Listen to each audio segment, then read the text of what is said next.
বন্ধুরা, আজকের গল্পে আপনাদের স্বাগত। তবে গল্প শুরু করার আগে কমেন্ট করে অবশ্যই আমাদের জানাবেন আপনারা আমাদের ভিডিও কোথা থেকে দেখছেন। আর হ্যাঁ, ভিডিওটি লাইক করুন এবং চ্যানেলটি সাবস্ক্রাইব করতে ভুলবেন না। আমার নাম কাজল। আমার স্বামী একজন পুলিশ অফিসার ছিলেন। কলেজ শেষ করার কিছুদিন পরেই আমার মা আমার বিয়ে দিয়ে দিয়েছিলেন। আমার স্বামীর নাম ছিল রাহুল।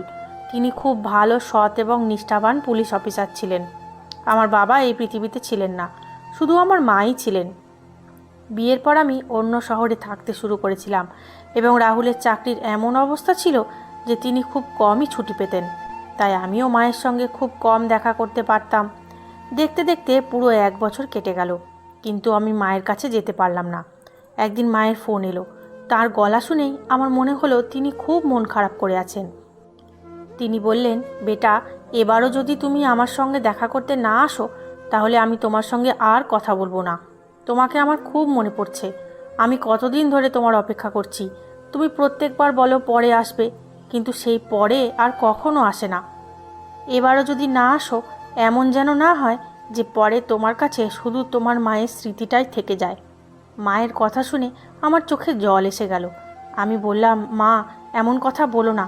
আমি রাহুলের সঙ্গে কথা বলছি, আর 1-2 দিনের মধ্যেই তোমার কাছে চলে আসব। তারপর আমি রাহুলের সঙ্গে কথা বললাম। তিনি আমার কথা মন দিয়ে শুনলেন এবং এক মুহূর্তও না ভেবে বললেন, মায়ের চেয়ে বড় কেউ হয় না। আমি ছুটি নিয়ে নিচ্ছি, আমরা দুজন একসঙ্গে যাব।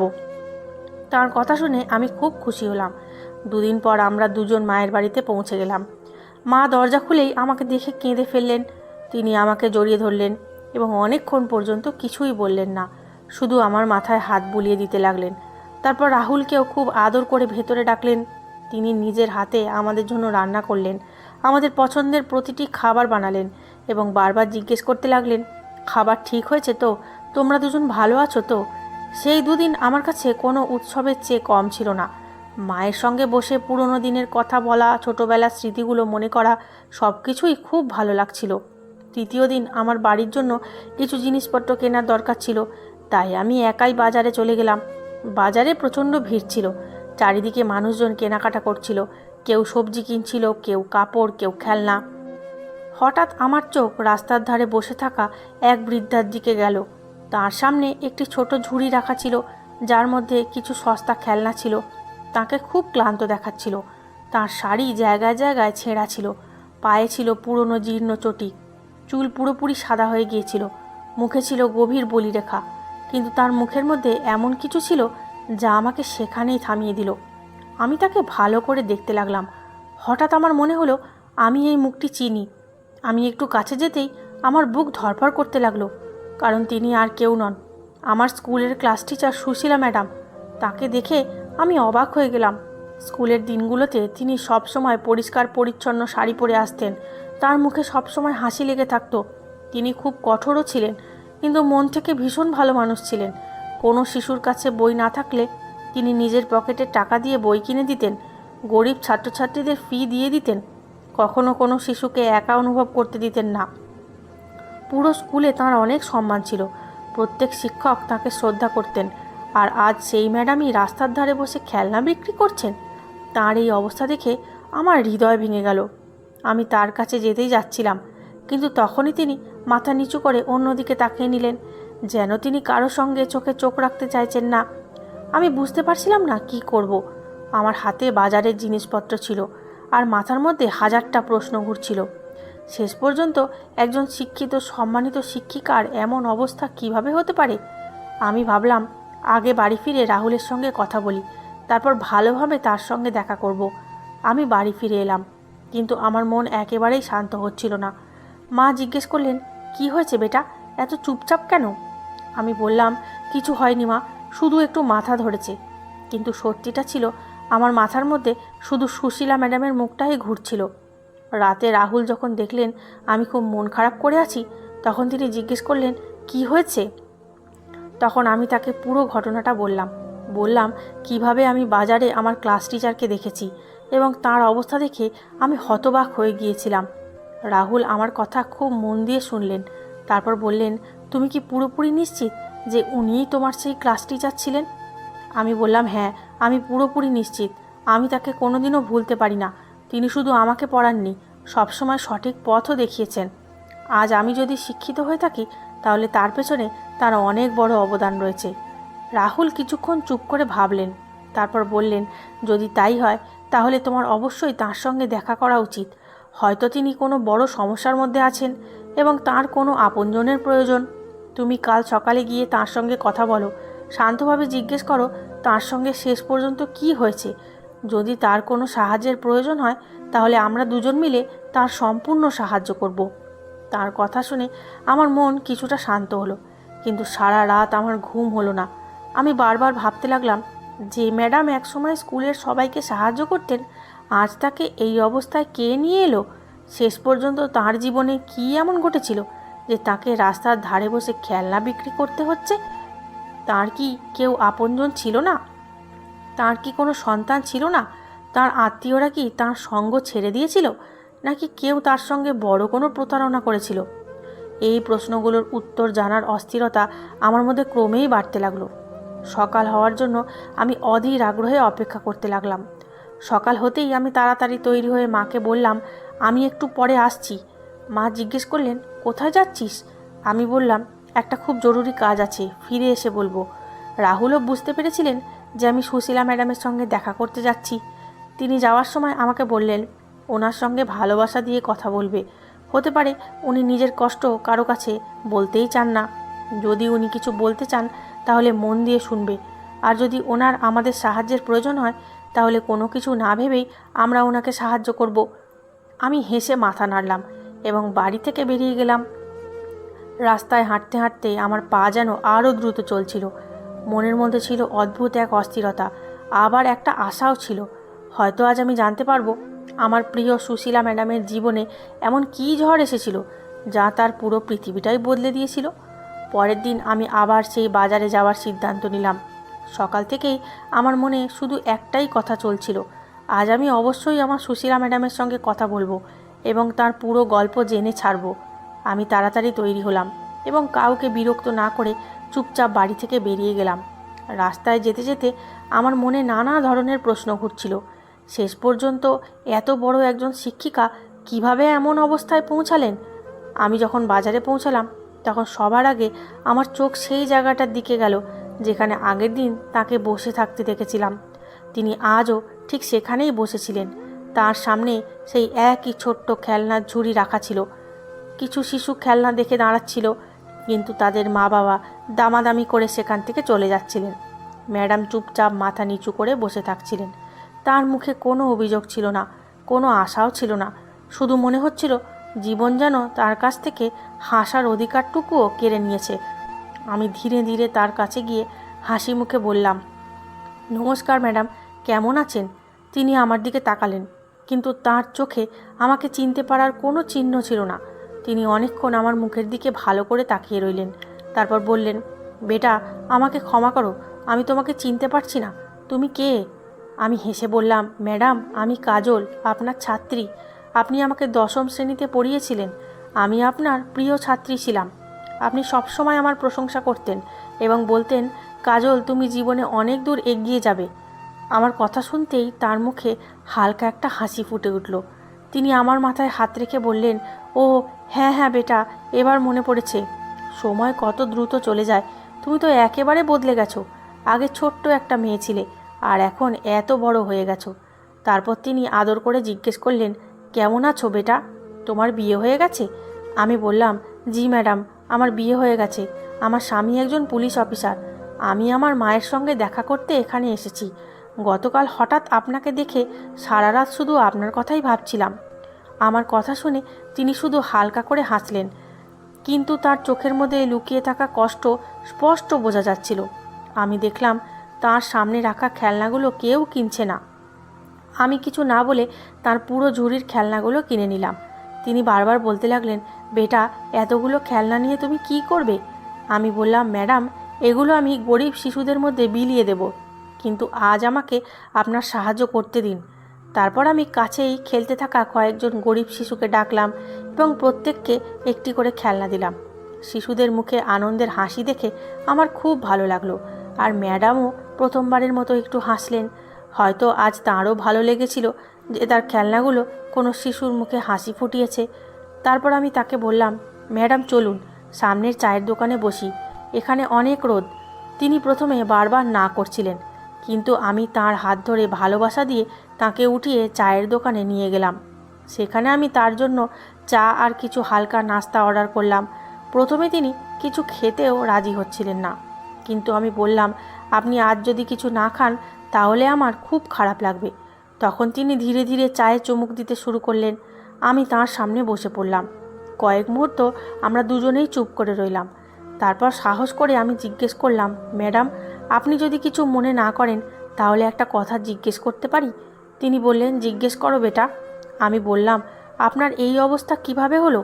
আপনি তো এত বড় একটা স্কুলের শিক্ষিকা ছিলেন, আপনার চাকরিও ভালো ছিল, আপনার তো পেনশনও আসে, তাহলে আপনাকে এইভাবে রাস্তায় বসে খেলনা বিক্রি করতে হচ্ছে কেন?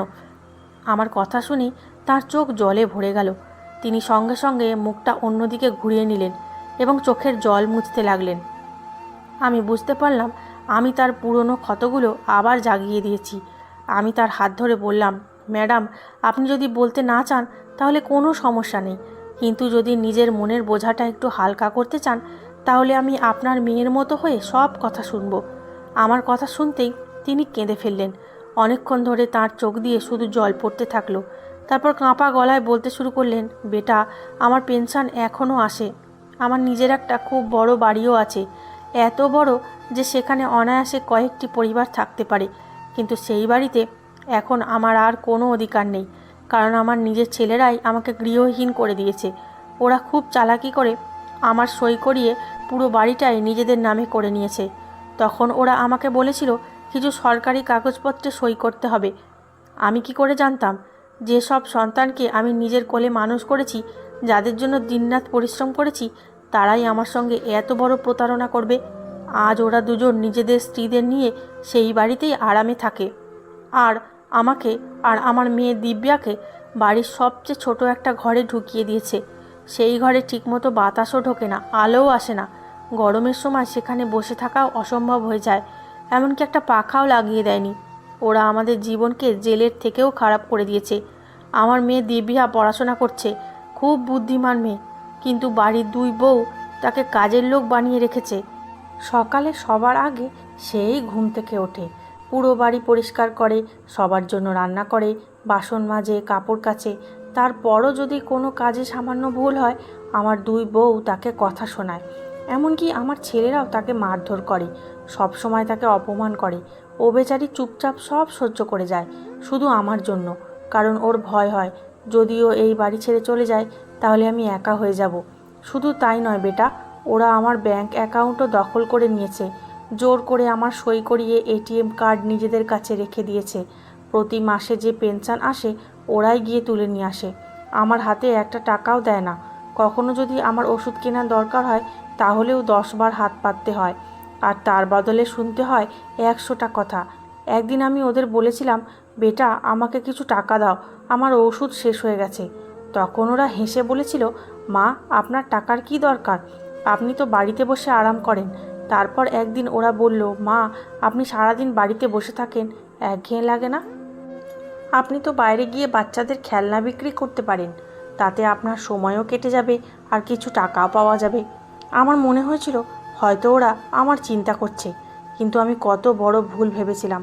প্রতিদিন সকালে আমি খেলনার ঝুড়ি নিয়ে বাজারে আসি, সারাদিন রোদের মধ্যে বসে থাকি, যে সামান্য টাকা পাই সন্ধ্যায় সেটাও ওরা আমার কাছ থেকে কেড়ে নেয়। কখনো যদি 10-20 টাকা নিজের কাছে রাখার চেষ্টা করি তাহলে আমাকে চোর বলে, কত খারাপ খারাপ কথা শোনায়। অনেক দিন তো আমাকে খাবারও দেয় না। বেটা আমি মা, তাই আজও নিজের সন্তানের অভিশাপ দিতে পারি না। শুধু ভাবি শেষ পর্যন্ত আমার সন্তানদের মানুষ করার মধ্যে এমন কী ভুল থেকে গেল যে আমার নিজের ছেলেরা এত পাষাণ হয়ে গেল। তার কথা শুনে আমার চোখ থেকেও জল গড়িয়ে পড়তে লাগলো, আমার বুকটা ভার হয়ে গেল। আমি ভাবতেই পারছিলাম না যে সন্তানদের জন্য একজন মা নিজের পুরো জীবন পরিশ্রম করে কাটিয়ে দেন, সেই সন্তানরাই বড় হয়ে তার সঙ্গে এমন ব্যবহার করতে পারে। নিজের কানকেও যেন বিশ্বাস হচ্ছিল না আমার। আমি তার দিকে তাকালাম, তার পুরো মুখ চোখের জলে ভিজে গিয়েছিল, কিন্তু তারপরও তিনি নিজের ছেলেদের কথা বলতে গিয়ে বারবার থেমে যাচ্ছিলেন। যেন আজও তার হৃদয়ের মধ্যে একজন মায়ের ভালোবাসা বেঁচেছিল। আমি আর নিজেকে সামলাতে পারলাম না। তার হাতের তালু নিজের হাতে নিয়ে বললাম, ম্যাডাম, এখন আপনি আর একা নন। আমি আপনার মেয়ের মতো, আর আমার স্বামী একজন সৎ পুলিশ অফিসার। আমি কথা দিচ্ছি, আপনার সঙ্গে যা অন্যায় হয়েছে তার হিসাব অবশ্যই হবে। এখন আর কেউ আপনাকে বা দিব্যা দিদিকে এইভাবে কষ্ট দিতে পারবে না। আমার কথা শুনে তিনি আমার দিকে তাকালেন। তার চোখে এই প্রথম আশার ছোট্ট একটা ঝিলিক দেখতে পেলাম, কিন্তু সম্ভবত তিনি এখনও বিশ্বাস করতে পারছিলেন না যে তার জীবন সত্যিই বদলে যেতে পারে, কারণ এত বছর ধরে তিনি শুধু কষ্টই দেখে এসেছেন। তারপর আমি সুশীলা ম্যাডামকে বললাম, ম্যাডাম, এখন আপনার আর ভয় পাওয়ার কোনো দরকার নেই। আজ থেকে আপনি আমার সঙ্গে চলুন, আমার বাড়িতে থাকুন। আমি আপনাকে এই অবস্থায় একেবারেই ছেড়ে যেতে পারি না। আর আমি কথা দিচ্ছি, আপনার ছেলেরা যা করেছে তার শাস্তি আমি অবশ্যই তাদের পাইয়ে দেব। আমার কথা শুনে তিনি সঙ্গে সঙ্গে মাথা নাড়লেন এবং বললেন, না বেটা, আমি তোমার সঙ্গে যেতে পারবো না। আমার একটা খুব বড় বাধ্যবাধকতা আছে। তুমি জানো না, আমি যদি এখান থেকে চলে যাই বা পুলিশের কাছে অভিযোগ করি, তাহলে আমার ছেলেরা আমার মেয়ে দিব্যাকে বাঁচতে দেবে না। ওরা আমাকে পরিষ্কার হুমকি দিয়েছে, যদি আমি নিজের পেনশন নিজে নেওয়ার চেষ্টা করি, যদি কাউকে এই বাড়ির সত্যিটা বলি অথবা এখান থেকে পালানোর চেষ্টা করি, তাহলে সবার আগে ওরা দিব্যাকে মেরে ফেলবে। বেটা, আমি আমার মেয়েকে মরতে দেখতে পারবো না। ওই আমার শেষ আশা। শুধু ওর জন্যই আজ পর্যন্ত আমি সব কিছু সহ্য করে যাচ্ছি। আমি তাকে বোঝানোর চেষ্টা করলাম, কিন্তু তিনি ক্রমাগত কাঁদতে কাঁদতে লাগলেন এবং বারবার বলতে লাগলেন, আমার ছেলেরা আর ছেলে নেই। ওরা শুধু টাকার লোভী মানুষ। ওদের কাছে কোনো সম্পর্কেরই কোনো মূল্য নেই। নিজের ছোট বোনকেও যদি মেরে ফেলার হুমকি দিতে পারে, তাহলে অন্য কারোর সঙ্গে কী করবে। আমি বুঝতে পারলাম ম্যাডাম সত্যিই ভীষণ ভয় পেয়ে আছেন। আমি তার হাত ধরে বললাম, ঠিক আছে ম্যাডাম, এখনই আপনি আমার সঙ্গে যাবেন না, কিন্তু একটা কথা মনে রাখবেন, এখন আপনি আর একা নন। আমি আর রাহুল আপনার সঙ্গে আছি, আর আমরা এমন কোনো পদক্ষেপ নেব না যার কারণে দিব্যা দিদির কোনো বিপদ হতে পারে। আপনি শুধু সাহস রাখুন। আমি আমার পার্স থেকে কিছু টাকা বের করে তার দিকে বাড়িয়ে দিলাম। প্রথমে তিনি টাকা নিতে অস্বীকার করলেন, কিন্তু আমি বললাম, নিজের মেয়ে মনে করে এগুলো রেখে দিন, এতে কোনো উপকারের ঋণ নেই। তখন তিনি কাঁপা হাতে টাকাগুলো নিলেন। তার চোখে আবার জল এসে গেল। তিনি আমার মাথায় হাত রেখে বললেন, ঈশ্বর তোমাকে সবসময় সুখে রাখুন বেটা। তোমার মতো মেয়ে যেন প্রত্যেক মা পায়। আমি তার কাছ থেকে বিদায় নিয়ে সোজা বাড়িতে ফিরে এলাম। রাহুল আমার জন্য অপেক্ষা করছিলেন। আমার মুখের অবস্থা দেখেই তিনি বুঝে গেলেন যে বিষয়টা খুব গুরুতর। তিনি আমাকে জল দিলেন এবং আরাম করে বসিয়ে পুরো ঘটনা জানতে চাইলেন। তারপর আমি সুশীলা ম্যাডামের বলা প্রতিটি কথা রাহুলকে জানালাম। কিভাবে তার ছেলেরা বাড়িটা নিজেদের নামে করে নিয়েছে, কিভাবে তার পেনশন দখল করেছে, কিভাবে দিব্যা দিদিকে কাজের লোকের মতো রাখা হয়েছে এবং কিভাবে মা মেয়েকে হুমকি দেওয়া হয়, কাউকে কিছু বললে মেরে ফেলা হবে। আমার কথা শুনতে শুনতে রাহুলের মুঠিও শক্ত হয়ে গেল। তার চোখের রাগ স্পষ্ট দেখা যাচ্ছিল, কিন্তু তিনি নিজেকে শান্ত রাখলেন, কারণ তিনি জানতেন শুধু রাগ করে কোনো সমস্যার সমাধান হবে না। তিনি গভীরভাবে শ্বাস নিয়ে বললেন, কাজল, এই ধরনের মানুষদের আইনই শিক্ষা দেবে, কিন্তু আইন তখনই শক্তিশালী হয় যখন আমাদের হাতে প্রমাণ থাকে। যদি কোনো প্রমাণ ছাড়াই আমরা সরাসরি ওদের বাড়িতে গিয়ে হাজির হই, তাহলে ওরা সব কিছু মিথ্যা বলে উড়িয়ে দেবে, আর দিব্যাও ভয়ে কিছু বলতে পারবে না। তাই প্রথমে আমাদের ওদের বিরুদ্ধে শক্ত প্রমাণ সংগ্রহ করতে হবে, তাহলেই ওরা এমন শাস্তি পাবে যা সারা জীবন মনে রাখবে। আমি বললাম, রাহুল, যা করার তাড়াতাড়ি করো। ওই মা মেয়ের অবস্থা আমি একদম সহ্য করতে পারছি না। রাহুল বললেন, চিন্তা করো না, আমি সব ভেবে ফেলেছি। তারপর তিনি তার এক বিশ্বস্ত পরিচিতের মাধ্যমে একজন বুদ্ধিমান ও সাহসী মহিলাকে ডেকে পাঠালেন। কিছুক্ষণ পর সেই মহিলা আমাদের বাড়িতে এলেন। রাহুল তাকে পুরো ঘটনাটা বুঝিয়ে বললেন এবং বললেন, তোমাকে একটা ছোট্ট কাজ করতে হবে, তবে খুব বুদ্ধি করে করতে হবে। তোমাকে বাসন বিক্রি করা এক গরিব মহিলার ছদ্মবেশে সুশীলা ম্যাডামের বাড়িতে যেতে হবে। সেখানে গিয়ে দেখতে হবে বাড়ির পরিবেশ কেমন, দিব্যার সঙ্গে কেমন ব্যবহার করা হয়, আর যদি সুযোগ পাও তাহলে যতটা সম্ভব সব কিছু নিজের চোখে দেখে আসবে। সেই মহিলা কোনো ভয় না পেয়ে রাজি হয়ে গেলেন। রাহুল তাকে কিছু টাকা দিলেন এবং প্রয়োজনীয় বিষয়গুলো বুঝিয়ে দিলেন। তারপর তিনি নিজের ভালো পোশাক বদলে ফেললেন, পুরনো ছেঁড়া শাড়ি পরলেন, চুল এলোমেলো করে নিলেন, মুখে সামান্য ধুলোমাটি মেখে নিলেন এবং মাথায় পুরনো বাসনের ঝুড়ি তুলে নিলেন। এখন তাকে দেখে যে কেউ মনে করত তিনি অত্যন্ত গরিব ও অসহায় একজন বাসন বিক্রেতা মহিলা। পরের দিনই তিনি সুশীলা ম্যাডামের বাড়িতে পৌঁছে গেলেন। বাড়িটা বাইরে থেকে খুব বড় এবং বিলাসবহুল দেখাচ্ছিল। উঁচু গেট, বড় বারান্দা, দামি গাড়ি, সব কিছু দেখে যে কেউ ভাবত এই বাড়িতে থাকা মানুষগুলো নিশ্চয়ই খুব সুখে আছে। কিন্তু সত্যিটা ছিল সম্পূর্ণ আলাদা। তিনি দরজায় কড়া নাড়লেন। কিছুক্ষণ পর বাড়ির দরজা খুলল। সামনে সুশীলা ম্যাডামের দুই বউ দাঁড়িয়েছিল। দুজনের পরনেই ছিল দামি পোশাক, কিন্তু তাদের মুখে স্পষ্ট অহংকার ফুটে উঠছিল। যেই তারা সেই গরিব মহিলাকে দেখল, তাদের মধ্যে একজন মুখ বাঁকিয়ে বলল, আরে এখানে কি করতে এসেছিস তুই? আমাদের তোমার এই পুরনো অকেজো বাসনপত্র কিছুই চাই না, এখান থেকে বেরিয়ে যাও। দ্বিতীয় বউ হেসে বলল, জানি না কোথা থেকে সব লোকজন এসে হাজির হয়, সকাল সকাল আমাদের মেজাজটাই খারাপ করে দেয়। সেই মহিলা খুব নিরীহভাবে বলল, দিদি, বাসন নিতে না চাইলে নেবেন না, কিন্তু সকাল থেকে কিছু খাইনি, খুব খিদে পেয়েছে, যদি একটু খাবার দেন তাহলে ভগবান আপনাদের ভালো করবেন। তার কথা শুনে দুই বউ একে অপরের দিকে তাকিয়ে হাসতে লাগলো। তারপর বড় বউ জোরে চিৎকার করে ডাকলো, দিব্যা, ও দিব্যা, কোথায় মরেছিস? তাড়াতাড়ি এখানে আয়। তখন ভেতর থেকে রোগা পাতলা একটা মেয়ে ভয়ে ভয়ে বাইরে এলো। তার মুখে স্পষ্ট বিষণ্ণতা ফুটেছিল, চোখের নিচে কালো দাগ, যেন বহু রাত ধরে ঠিকমতো ঘুমই হয়নি। বড় বউ রাগ করে বলল, যা, রান্নাঘরে গত রাতের যে বাসি খাবার পড়ে আছে সেটাই এনে এই মহিলাকে দিয়ে দে, যাতে তাড়াতাড়ি এখান থেকে চলে যায়। দিব্যা আস্তে করে বলল, হ্যাঁ বৌদি। তারপর কোনো কথা না বলে রান্নাঘরের দিকে চলে গেল। কিছুক্ষণ পর সে একটি পুরনো প্লেটে রাতের বেঁচে যাওয়া খাবার নিয়ে এলো। খুব যত্ন করে খাবারটা সেই মহিলার সামনে রেখে দিল। তার মুখ দেখেই বোঝা যাচ্ছিল সেই গরিব মহিলাটির জন্য তার খুব মায়া হচ্ছে, কিন্তু সে নিজেই এত অসহায় ছিল যে কিছুই করতে পারছিল না। সেই মহিলা সেখানেই বসে ধীরে ধীরে খাবার খেতে লাগলো, কিন্তু তার চোখ ছিল বাড়ির প্রতিটি কোণায়।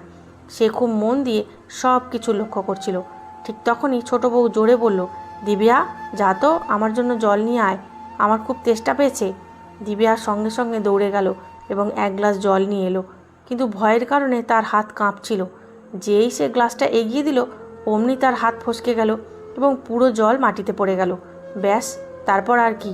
ছোট বউ রাগে আগুন হয়ে গেল। এক মুহূর্ত না ভেবে সে দিব্যার চুল ধরে টানলো এবং জোরে তার মুখে একটা চড় মারল। দিব্যা ব্যথায় চিৎকার করতেও পারল না, শুধু চোখে জল নিয়ে চুপচাপ দাঁড়িয়ে রইল।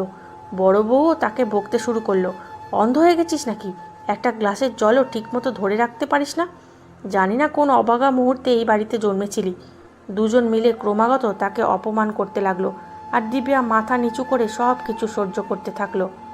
সেই গরিব মহিলার এসব দেখে বুক কেঁপে উঠল, কিন্তু সে জানতো মাঝখানে কিছু বললে তার আসল পরিচয়ও ফাঁস হয়ে যাবে, তাই সে চুপ করে রইল। কিছুক্ষণ পর সে অজুহাত করল যে তার জল খেতে হবে এবং ধীরে ধীরে বাড়ির ভেতরের দিকে এগিয়ে গেল। ঠিক তখনই তার চোখ বাড়ির পেছনের দিকে থাকা একটি ছোট ঘরের দিকে গেল। ঘরটি পুরো বিলাসবহুল বাড়িটির থেকে একেবারেই আলাদা ছিল। দেওয়ালের প্লাস্টার খসে পড়ছিল, ছাদ থেকে মাকড়সার জাল ঝুলছিল, জানালাটা ভাঙা ছিল, ভেতরে কোনো পাখা ছিল না, ভালোভাবে শোয়ার মতো খাটও ছিল না, শুধু একটা পুরনো গদি আর কয়েকটা বাসনপত্র পড়েছিল। এত বড় বাড়ির মধ্যে কোনো মানুষ সেখানে থাকতে পারে, এটা বিশ্বাস করাই কঠিন ছিল। ঠিক তখনই সে দেখল সুশীলা ম্যাডাম সেই ঘর থেকে বাইরে বেরিয়ে এলেন। তার হাতে ছিল পুরনো ওষুধের শিশি এবং মুখে সেই একই অসহায়ত্ব স্পষ্ট দেখা যাচ্ছিল। সেই মহিলা বুঝে গেল এই ঘরেই সুশীলা ম্যাডাম এবং দিব্যা থাকে, আর পুরো বড় বাড়িটা তাদের ছেলেদের ও বউদের দখলে। যতটা দেখার দরকার ছিল সে সবই দেখে নিয়েছিল। তারপর চুপচাপ সেখান থেকে বেরিয়ে এলো। আমাদের বাড়িতে ফিরে আসার পর সে মাথা থেকে ঝুড়িটা নামিয়ে রাহুলকে পুরো ঘটনা বিস্তারিতভাবে বলল। সে জানালো সুশীলা ম্যাডাম যা কিছু বলেছিলেন তার প্রতিটি কথা সত্যি। দুই বউ দিব্যার সঙ্গে কাজের লোকের থেকেও খারাপ ব্যবহার করে।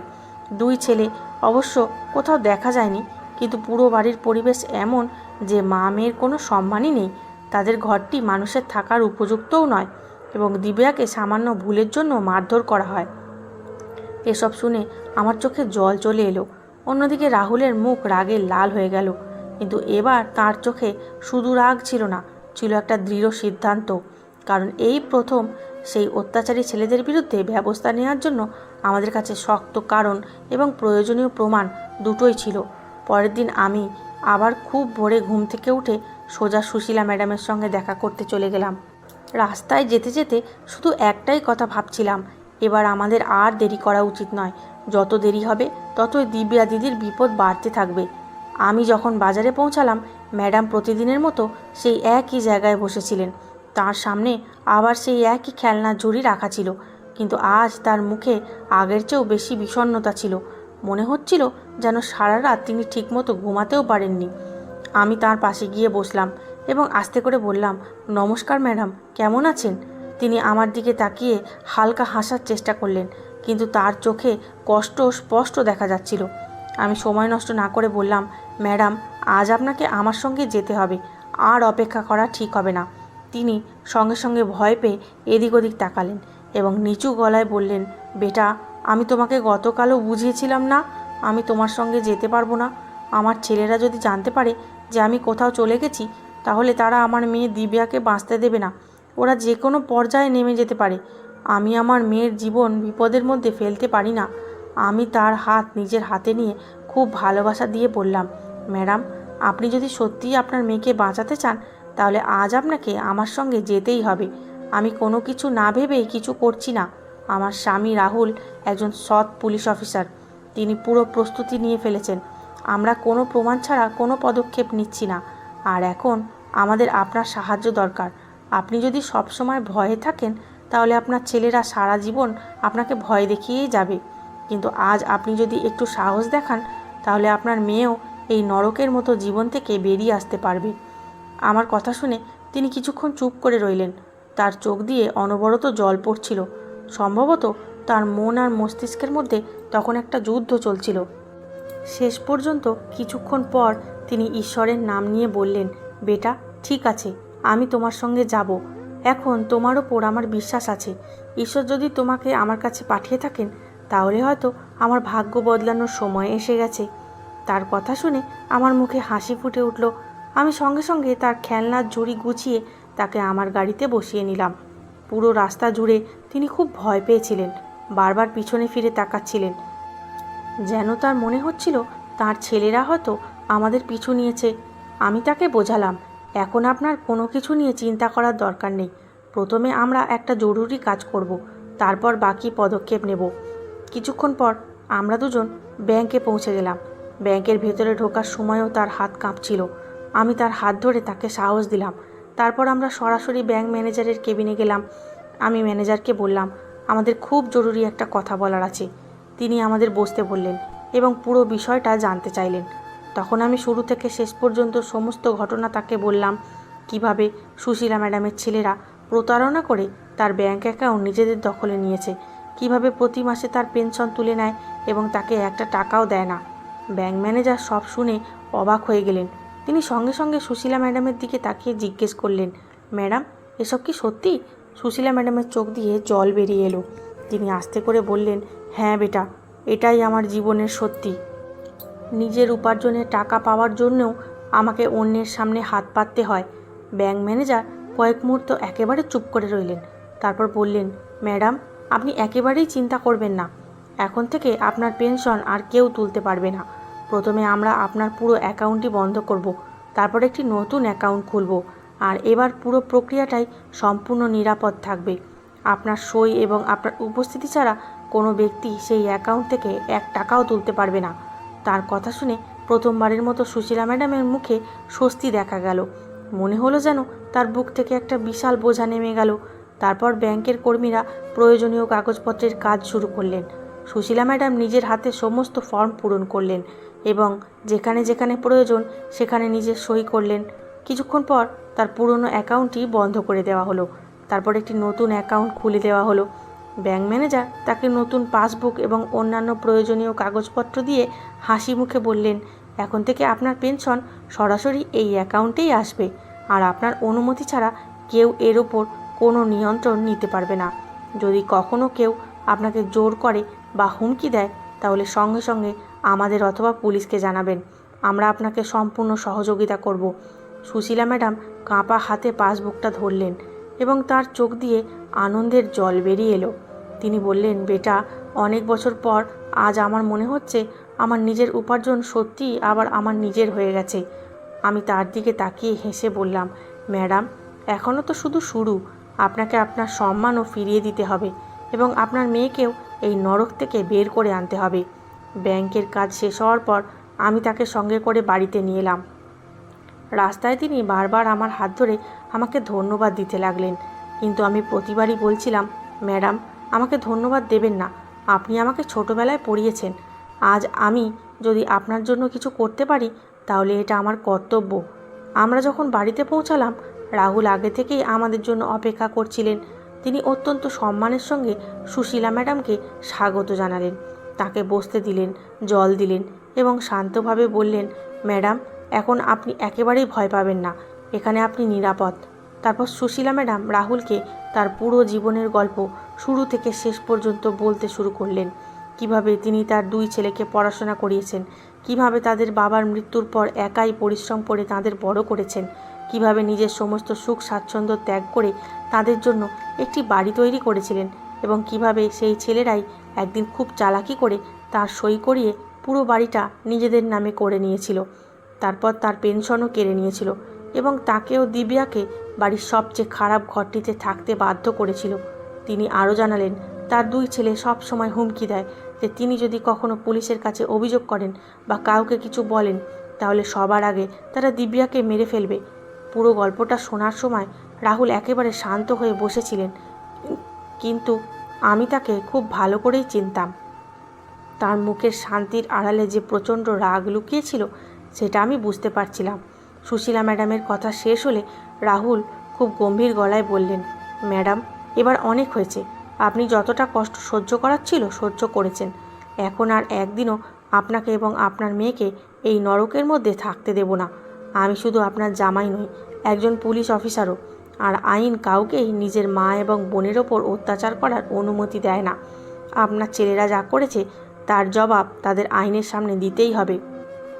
তবে আমরা কোনো পদক্ষেপ তাড়াহুড়ো করে নেব না, যাতে দিব্যা পুরোপুরি নিরাপদ থাকে।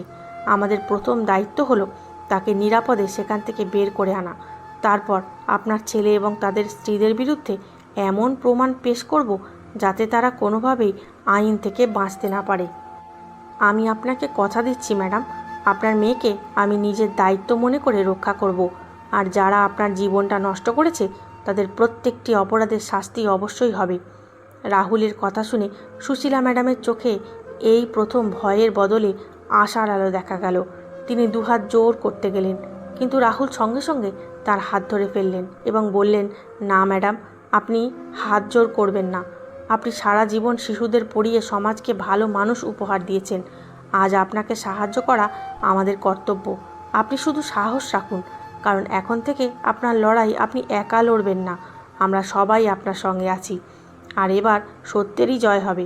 তারপর আমরা সিদ্ধান্ত নিলাম, এখন সবচেয়ে জরুরি কাজ হলো দিব্যাকে সেই নরকের মতো বাড়ি থেকে নিরাপদে বের করে আনা। কারণ যতক্ষণ সে তার ভাই এবং বৌদিদের দখলে থাকবে ততক্ষণ সুশীলা ম্যাডাম কখনো শান্তিতে শ্বাস নিতে পারবেন না, আর আমরাও তাদের বিরুদ্ধে খোলাখুলি কোনো ব্যবস্থা নিতে পারবো না। রাহুল খুব ভেবেচিন্তে একটা পরিকল্পনা তৈরি করলেন যাতে কারও কোনো সন্দেহ না হয় এবং দিব্যাও কোনো বিপদ ছাড়াই সেখান থেকে বেরিয়ে আসতে পারে। পরের দিনই আমরা সেই পাড়ায় পৌঁছে গেলাম যেখানে সুশীলা ম্যাডামের বাড়ি ছিল, কিন্তু এবার আমরা সরাসরি তাঁর বাড়িতে গেলাম না। প্রথমে আশেপাশে থাকা লোকজনের সঙ্গে কথা বলতে শুরু করলাম। রাহুল আলাদা আলাদা মানুষের সঙ্গে একেবারে স্বাভাবিকভাবে কথাবার্তা বলে কিছু তথ্য জানার চেষ্টা করছিলেন, যাতে কারো মনে না হয় যে পুলিশ কোনো ঘটনা তদন্ত করছে। ধীরে ধীরে আমরা অনেকের সঙ্গে কথা বলার সুযোগ পেলাম, কিন্তু বেশিরভাগ মানুষই ভয়ের কারণে খোলাখুলি কিছু বলতে চাইছিল না। ঠিক তখনই সেখানকার এক বয়স্ক মহিলা আমাদের আস্তে করে বললেন, বেটা, আমি বহু বছর ধরে এই পাড়ায় থাকি। নিজের চোখে ওই বাড়ির ভেতরে হওয়া অনেক কিছু দেখেছি। ওই বেচারি দিব্যা খুব সরল মেয়ে, কিন্তু তার দুই বৌদি তাকে কাজের লোকের থেকেও বেশি কাজ করায়। সকালে সবার আগে সেই ঘুম থেকে ওঠে এবং রাতে সবার শেষে ঘুমাতে যায়। খাবারে সামান্য নুন কম বা বেশি হলেই তাকে চড় মারে, কোনো বাসন ভেঙে গেলে তার চুল ধরে টেনে নিয়ে যায়। অনেকবার আমি ওর কান্নার আওয়াজও শুনেছি, কিন্তু কেউ ওকে সাহায্য করার সাহস পায় না। কারণ তার দুই ভাই খুব দাপুটে ধরনের মানুষ, সবাই তাদের ভয় পায়। সেই মহিলার কথা শুনে আমার বুকটা ভার হয়ে গেল। আমি বললাম, আন্টি, আজ আপনি যদি আমাদের একটু সাহায্য করেন তাহলে একটা মেয়ের পুরো জীবন বদলে যেতে পারে। তিনি বললেন, বেটা, আমি যদি ওই মেয়েটাকে এই নরক থেকে বের করে আনতে তোমাদের সাহায্য করতে পারি তাহলে আমার খুব ভালো লাগবে। আমি তাকে আমাদের পুরো পরিকল্পনাটা বুঝিয়ে বললাম। আমি বললাম, দেখুন, আপনাকে কোনোভাবে ওই বাড়ির ভেতরে যেতে হবে। তারপর সুযোগ বুঝে এই চিঠিটা দিব্যার হাতে পৌঁছে দিতে হবে। এই চিঠিতে লেখা আছে তার মা এখন নিরাপদে আছেন, তিনি আমাদের সঙ্গে আছেন এবং এখন দিব্যার আর ভয় পাওয়ার কোনো দরকার নেই। তাকে বাড়ির পেছনের গেট দিয়ে চুপচাপ বের করে আনতে হবে।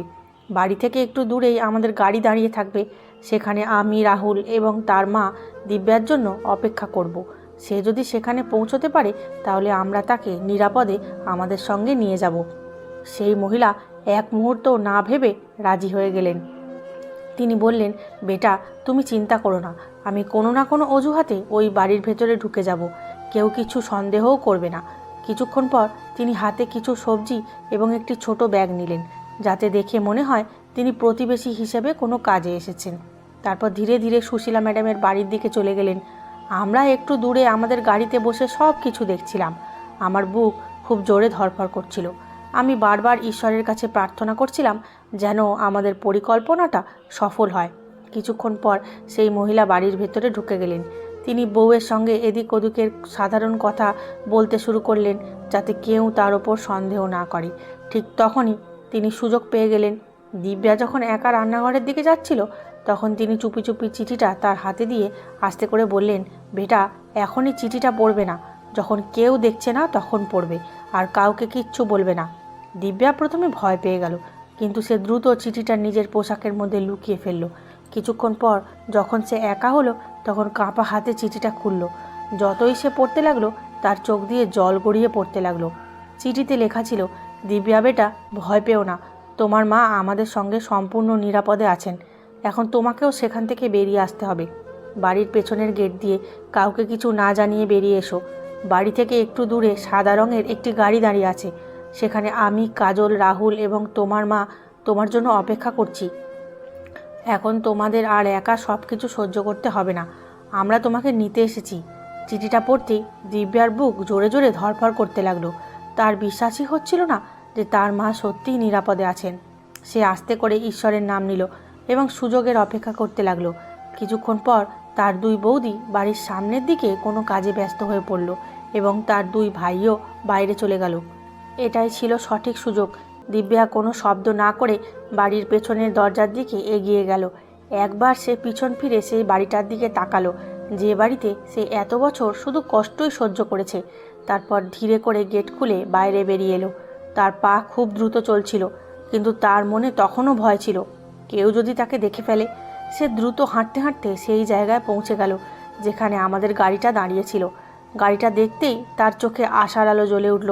আমি সঙ্গে সঙ্গে গাড়ির দরজা খুলে বললাম, তাড়াতাড়ি ভেতরে উঠে এসো বেটা, এখন তুমি নিরাপদ। দিব্যা গাড়িতে উঠেই কাঁদতে শুরু করলো, তার হাত কাঁপছিল। আমি তার পাশে বসে তার হাত ধরে বললাম, এখন আর একদম ভয় পেও না, এখন কেউ তোমার গায়ে হাতও দিতে পারবে না। কিছুক্ষণ পর আমরা বাড়িতে পৌঁছে গেলাম। গাড়ি থামতেই সুশীলা ম্যাডাম তার মেয়েকে জড়িয়ে ধরলেন। দিব্যাও মায়ের সঙ্গে জড়িয়ে ধরে জোরে জোরে কাঁদতে লাগলো। দুজন মা মেয়ে অনেকক্ষণ একে অপরকে শক্ত করে ধরে রইল, যেন বহু বছর পর তারা আবার বেঁচে থাকার একটা কারণ খুঁজে পেয়েছে। সুশীলা ম্যাডাম বারবার তার মেয়ের মাথায় চুমু খেতে খেতে বলছিলেন, বেটা, আমাকে ক্ষমা করে দে, আমি চাইলেও তোকে ওই নরক থেকে বের করে আনতে পারিনি। দিব্যাও কাঁদতে কাঁদতে বলল, না মা, তোমার কোনো দোষ ছিল না, আমি সব বুঝতাম, তুমি আমার জন্যই সব কিছু সহ্য করছিলে, আমি শুধু চাইতাম তুমি নিরাপদে থাকো। তাদের দুজনকে এইভাবে একসঙ্গে দেখে আমার চোখেও জল এসে গেল। রাহুলও কিছুক্ষণের জন্য আবেগপ্রবণ হয়ে পড়েছিলেন, কিন্তু তারপর তিনি দুজনের কাছে গিয়ে বললেন, এখন কান্নার সময় শেষ, এবার লড়াই করার সময়। এখন আর কেউ তোমাদের আলাদা করতে পারবে না, আর যারা তোমাদের সঙ্গে এত বড় অন্যায় করেছে তাদের আইনের সামনে জবাব দিতেই হবে। এখন তোমরা দুজন নিরাপদে আছো, আর যতদিন আমি বেঁচে আছি কেউ তোমাদের দিকে চোখ তুলে তাকানোর সাহসও করতে পারবে না। রাহুলের কথা শুনে এই প্রথম সুশীলা ম্যাডাম এবং দিব্যার মুখে শান্তি দেখা গেল, কারণ তারা বুঝতে পেরেছিল বহু বছরের অন্ধকারের পর অবশেষে তাদের জীবনে আসার এক নতুন সকাল এসেছে।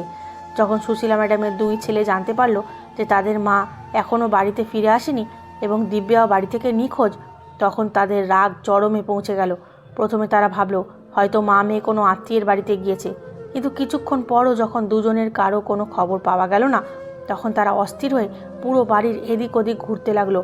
তারা কাজের লোককে জিজ্ঞেস করলো, প্রতিবেশীদের জিজ্ঞেস করলো এবং অনেক জায়গায় ফোনও করলো, কিন্তু কেউই কিছু জানতো না। তারপর তাদের মধ্যে একজন বলল, বাড়ির বাইরে লাগানো ক্যামেরাগুলো চেক করো, তাহলে সত্যিটা জানা যাবে। দুজন সঙ্গে সঙ্গে ক্যামেরার রেকর্ডিং দেখতে শুরু করলো। কিছুক্ষণ পর তারা স্পষ্ট দেখতে পেল দিব্যা বাড়ির পেছনের গেট দিয়ে বেরিয়ে যাচ্ছে এবং কিছুটা দূরে দাঁড়িয়ে থাকা একটি গাড়িতে উঠে চলে যাচ্ছে। এটা দেখে দুজনের মুখ রাগে লাল হয়ে গেল। বড় ভাই চিৎকার করে বলল, নিশ্চয়ই মাই ওকে পালিয়ে যেতে সাহায্য করেছে। দুজন একে অপরের দিকে তাকালো, কিন্তু তারা পুলিশের কাছে অভিযোগ করার সাহস পেল না, কারণ তারা জানতো পুলিশ যদি গভীরভাবে তদন্ত শুরু করে তাহলে তাদের সমস্ত অপকর্ম প্রকাশ্যে চলে আসবে। বাড়ি নিজেদের নামে করে নেওয়ার ঘটনা, পেনশনের টাকা দখল করা, মা ও বোনকে মারধর করা, সব কিছুই প্রকাশ হয়ে যাবে। তাই তারা ঠিক করলো নিজেদের মতো করেই মা ও বোনকে খুঁজে বের করবে। এদিকে রাহুলও তার বিভাগের একটি জরুরি কাজে একদিনের জন্য অন্য শহরে গিয়েছিলেন। বাড়িতে তখন শুধু আমি, সুশীলা ম্যাডাম এবং দিব্যা ছিলাম। তবে রাহুল যাবার সময় আমাদের বুঝিয়ে দিয়ে গিয়েছিল কোনো অপরিচিত মানুষের জন্য দরজা খুলবে না, আর কোনো সমস্যা হলে সঙ্গে সঙ্গে আমাকে ফোন করবে। সেদিন আমরা তিনজন অনেকক্ষণ একসঙ্গে বসে গল্প করলাম। সুশীলা ম্যাডাম বারবার তার মেয়ের দিকে তাকাচ্ছিলেন আর কেঁদে ফেলছিলেন। দিব্যাও মায়ের কোলে মাথা রেখে বসে থাকছিল, যেন বহু বছরের বিচ্ছেদের সময়টা একদিনেই পূরণ করে নিতে চাইছে। সন্ধ্যা হয়ে গেল এবং ধীরে ধীরে রাত নামতে শুরু করলো।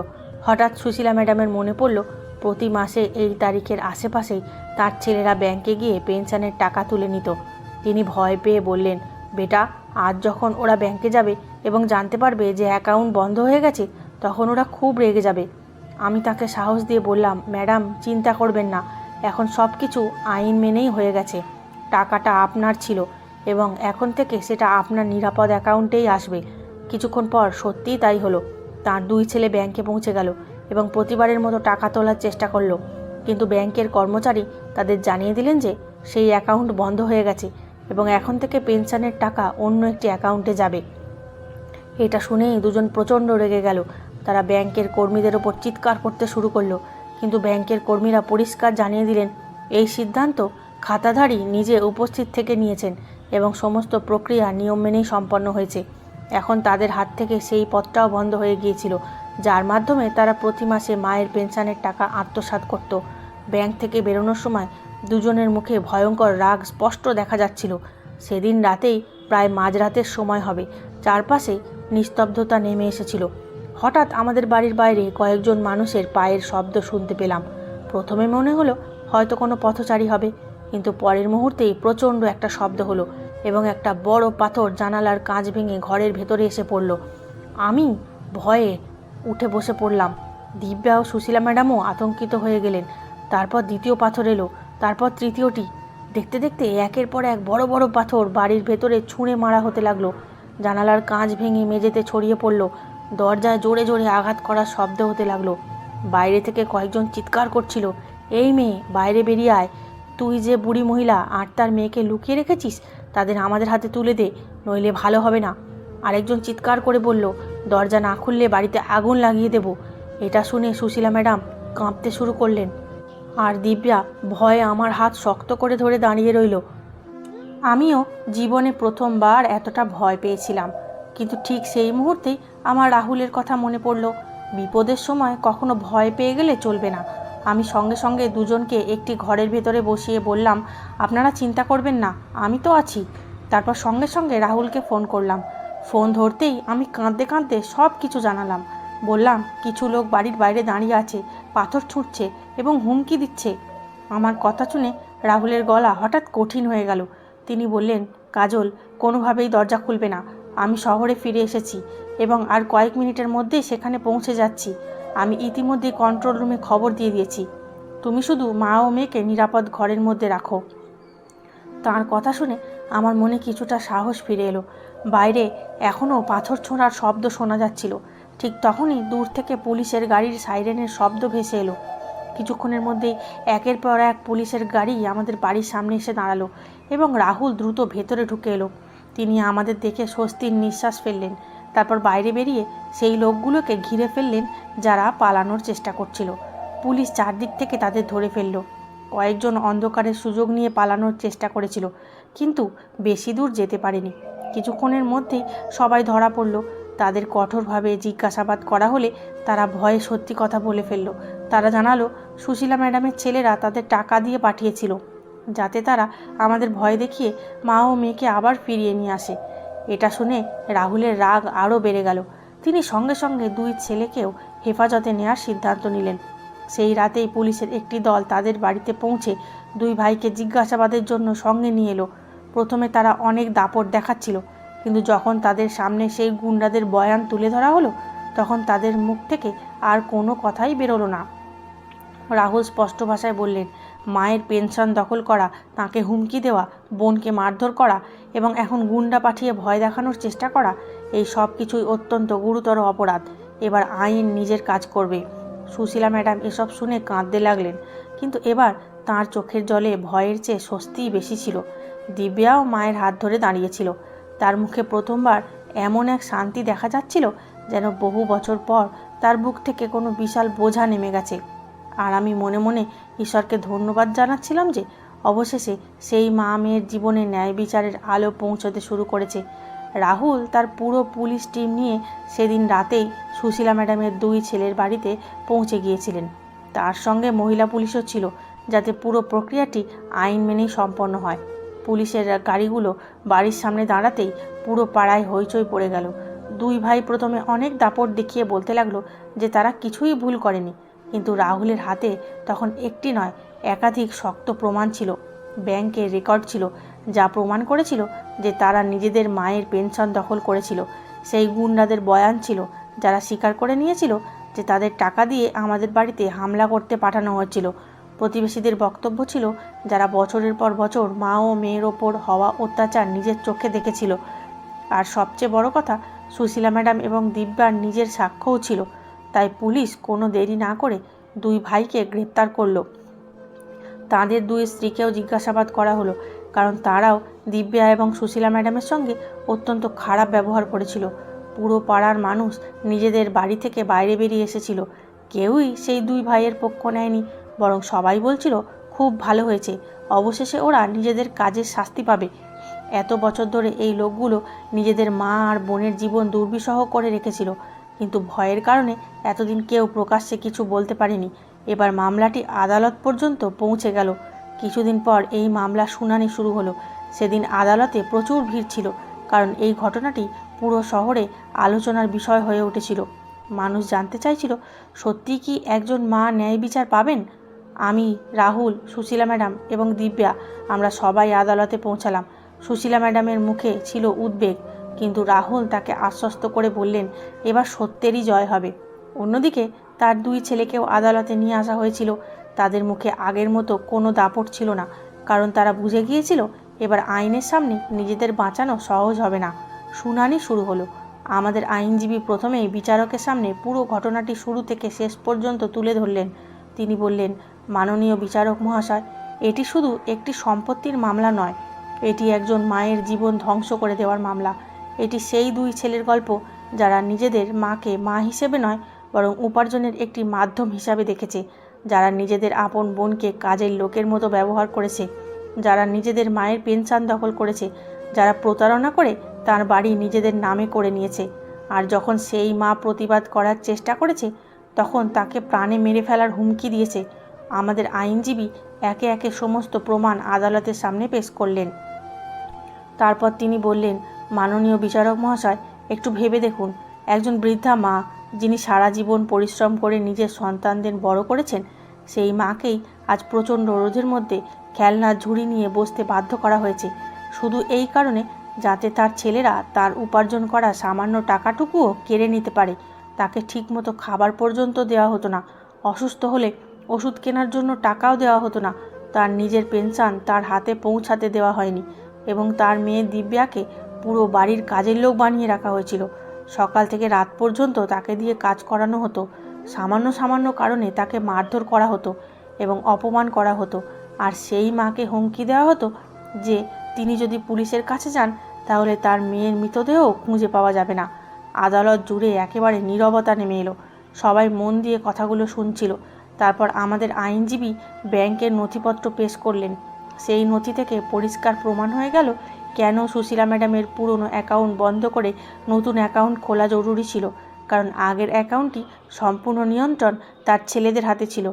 এরপর সেই মহিলাকে সাক্ষ্য দেওয়ার জন্য আদালতে ডাকা হলো, যাকে রাহুল বাসন বিক্রেতা সেজে সুশীলা ম্যাডামের বাড়িতে পাঠিয়েছিলেন। তিনি আদালতে স্পষ্ট করে জানালেন নিজের চোখে তিনি দেখেছিলেন কিভাবে দিব্যাকে বকাঝকা করা হতো, কিভাবে এক গ্লাস জল পড়ে যাওয়ার কারণে তার চুল ধরে তাকে মারা হয়েছিল এবং কিভাবে মা মেয়েকে বাড়ির সবচেয়ে ছোট ভাঙাচোরা ঘরে থাকতে বাধ্য করা হয়েছিল। তারপর সেই পাড়ার সেই বৃদ্ধা মহিলাকেও সাক্ষ্য দেওয়ার জন্য ডাকা হলো, যিনি প্রথম আমাদের সত্যিটা জানিয়েছিলেন। তিনি বললেন, মাননীয় বিচারক মহাশয়, আমি বহু বছর ধরে এই মানুষগুলোর প্রতিবেশী হিসেবে থাকি। নিজের চোখে দেখেছি এই লোকেরা তাদের মা এবং বোনের সঙ্গে কেমন আচরণ করত। অনেক সময় রাতের বেলায় কান্নার আওয়াজও শোনা যেত, কিন্তু ভয়ের কারণে কেউ কিছু বলতে পারতো না। এরপর আমার সাক্ষ্য দেওয়ার পালা এলো। আমি সাক্ষ্য দেওয়ার জন্য দাঁড়ালাম। আমি বিচারক মহাশয়কে বললাম কিভাবে প্রথমবার আমি সুশীলা ম্যাডামকে রাস্তার ধারে খেলনা বিক্রি করতে দেখেছিলাম এবং তাকে চিনতে পারার পর তার পুরো কাহিনী জানতে পেরেছিলাম। আমি এটাও জানালাম কিভাবে তার ছেলেরা গুন্ডাদের টাকা দিয়ে গভীর রাতে আমাদের বাড়িতে হামলা করিয়েছিল, বড় বড় পাথর ছুঁড়েছিল, জানালার কাচ ভেঙে দিয়েছিল এবং বাইরে দাঁড়িয়ে হুমকি দিয়েছিল যে আমরা যদি সুশীলা ম্যাডাম ও দিব্যাকে তাদের হাতে তুলে না দিই তাহলে তারা আমাদের বাড়িতে আগুন লাগিয়ে দেবে।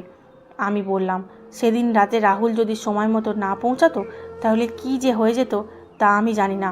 এরপর সেই গুন্ডাদের বয়ানও আদালতে পড়ে শোনানো হলো, যেখানে তারা স্পষ্টভাবে স্বীকার করেছিলেন যে সুশীলা ম্যাডামের ছেলেরাই তাদের টাকা দিয়েছিল।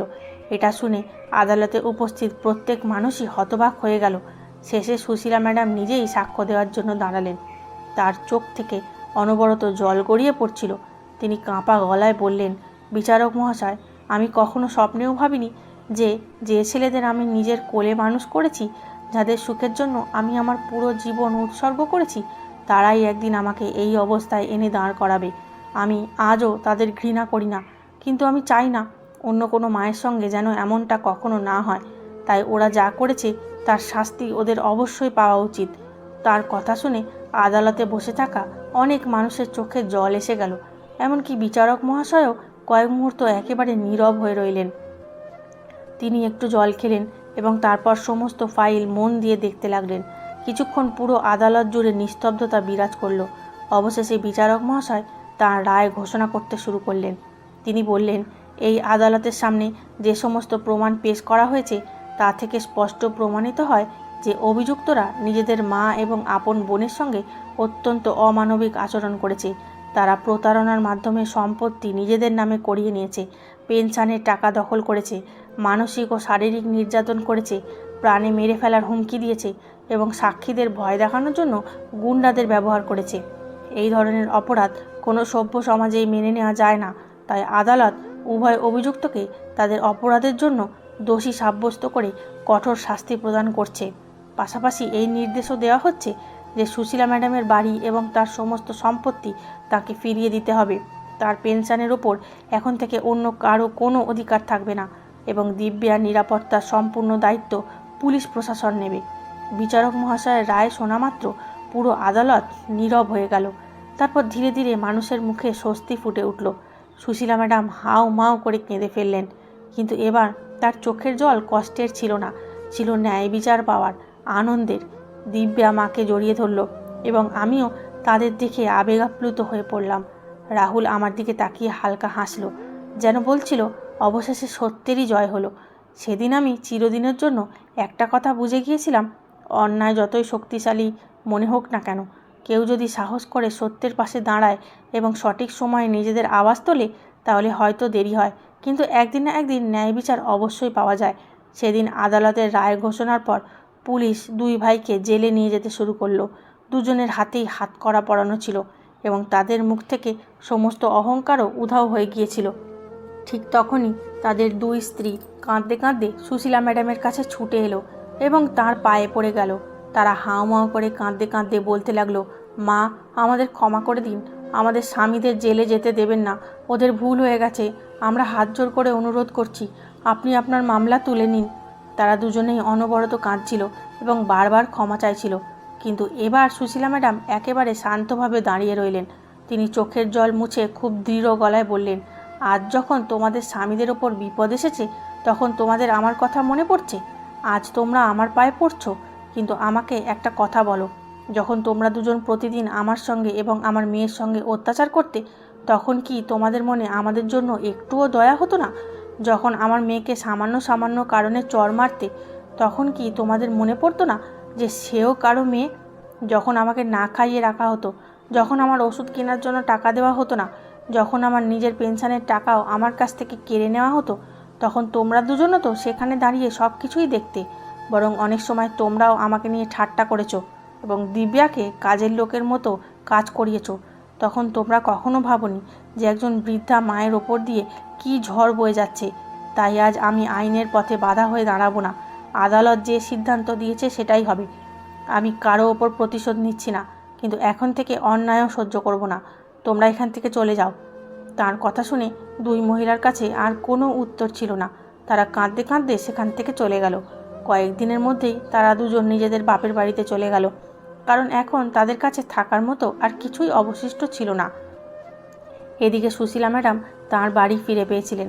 তার নতুন ব্যাংক অ্যাকাউন্ট চালু হয়ে গিয়েছিল এবং প্রতি মাসে তার পেনশনের টাকা সরাসরি সেই অ্যাকাউন্টেই জমা হতে শুরু করেছিল। এখন আর তাকে কারো সামনে হাত পাততে হতো না। দিব্যাও এবার শান্তিতে নিঃশ্বাস নিতে পারছিল।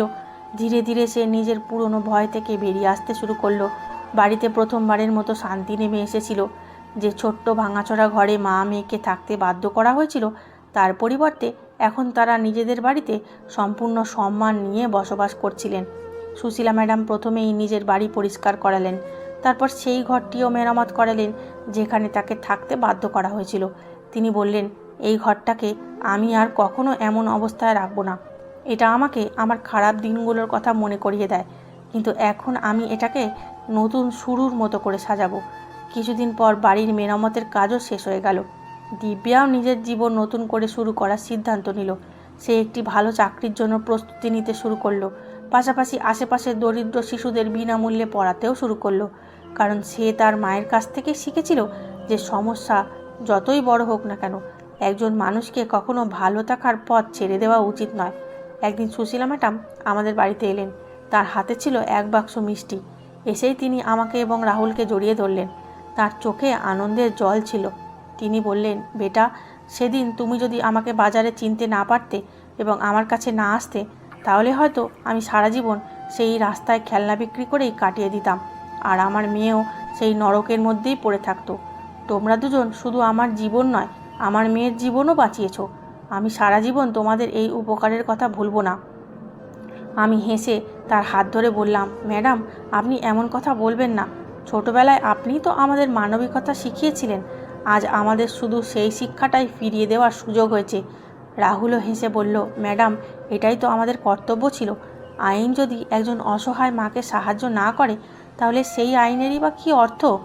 সুশীলা ম্যাডাম দুজনকে মন থেকে আশীর্বাদ করলেন এবং খুশি মনে নিজের বাড়িতে ফিরে গেলেন। সময় ধীরে ধীরে কেটে যেতে লাগলো। কয়েক বছর পর তার দুই ছেলে নিজেদের শাস্তির মেয়াদ শেষ করে জেল থেকে বেরিয়ে এলো। জেলের জীবন তাদের অনেক কিছু শিখিয়ে দিয়েছিল। এখন তাদের মুখে আগের মতো কোনো অহংকার ছিল না। দুজন সোজা নিজেদের মায়ের বাড়িতে পৌঁছালো। দরজা খুলতেই সামনে সুশীলা ম্যাডাম দাঁড়িয়েছিলেন। দুই ছেলেকে তাকে দেখা মাত্র তার পায়ে পড়ে গেল এবং হাউমাউ করে কাঁদতে লাগলো। মা, আমাদের ক্ষমা করে দাও, আমরা খুব বড় ভুল করেছি। লোভের বশে নিজেদেরই বাড়ি ধ্বংস করে দিয়েছি। আমাদের আর একটা সুযোগ দাও, আমরা সব কিছু ঠিক করে দেব। সুশীলা ম্যাডাম অনেকক্ষণ চুপ করে রইলেন।